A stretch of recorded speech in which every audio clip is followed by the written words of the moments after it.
როგორი იქნება საქართველოს ხელისუფლების პოზიცია, როგორია თქვენი პოზიცია, უკავშირებთ თუ არა ამას რუსეთის ჩარევას და ასოცირების შეთანხმების ხელმოწერის მოახლოებას და როგორ გაგრძელდება რუსეთთან ურთიერთობის ნორმალიზების პროცესი ამ ფონზე? მადლობთ. რაც შეეხება აფხაზეთში მიმდინარე მოვლენებს, ჩვენ რა თქმა უნდა ყურადღებით ვაკვირდებით იქ გამვითარებულ მოვლენებს. მე მიმაჩნია რომ ამ ეტაპზე არ არის საჭირო რომ რაღაც გარკვეული აჟიოტაჟი ავტეხოთ და რაღაც დავძაბოთ საზოგადოება. ჩემი შეფასებით ეს არის ჩვეულებრივი საკადრო გადაადგილება. ამას გასაგებია რომ გარკვეული ასე ვთქვათ სპეკულაციები წავიდა რომ შეიძლება იქ გალით მოსახლეობას რაღაც გარკვეული პრობლემები შეექმნათ, მაგრამ ჩვენ ამ ეტაპზე ვაკვირდებით ყურადღებით და მოგვიანებით გახდება შესაძლებელი უფრო რეალური ანალიზის გაკეთება და უფრო რეალური კომენტარების გაკეთების საშუალება მოგვეცემა. ანუ თუ შეიძლება დავაზუსტებ, ან თქვენ თვლით რომ ეს არის შიდა გადაადგილებები და ვთქვათ რუსეთი არ მონაწილეობს ამაში გარედან? ანუ ამ თემაზე მაინტერესებს. ყველაფერი ვიცით ძალიან კარგად.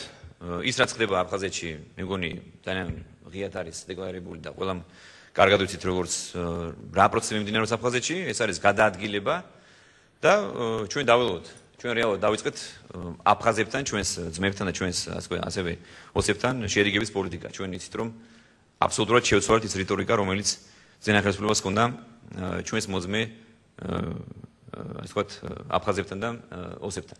ასე რომ ჩვენ ამ ეტაპზე არ ვსურს რაღაც დამატებით აჟიოტაჟის შექმნა და დაძაბული განცხადების გაკეთება. იმიტომ გეკითხებით რომ გუშინ პრეზიდენტმა განაცხადა რომ ეს არის ღია ჩარევა. დაველოდოთ, ჯერ არ მინდა.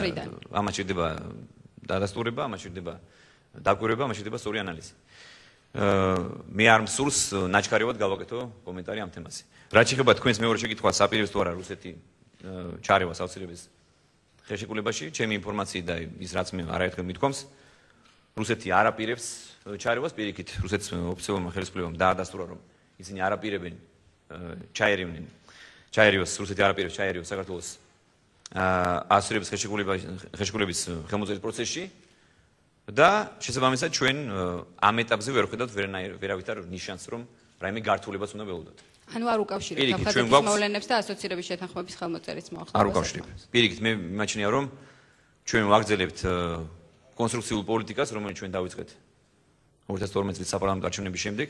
ამას რეალური კონკრეტული შედეგები მოყვა. ასევე იყო თანმხვედრი პოზიტიური ნაბიჯები რუსეთის ხელისუფლების მხრიდან.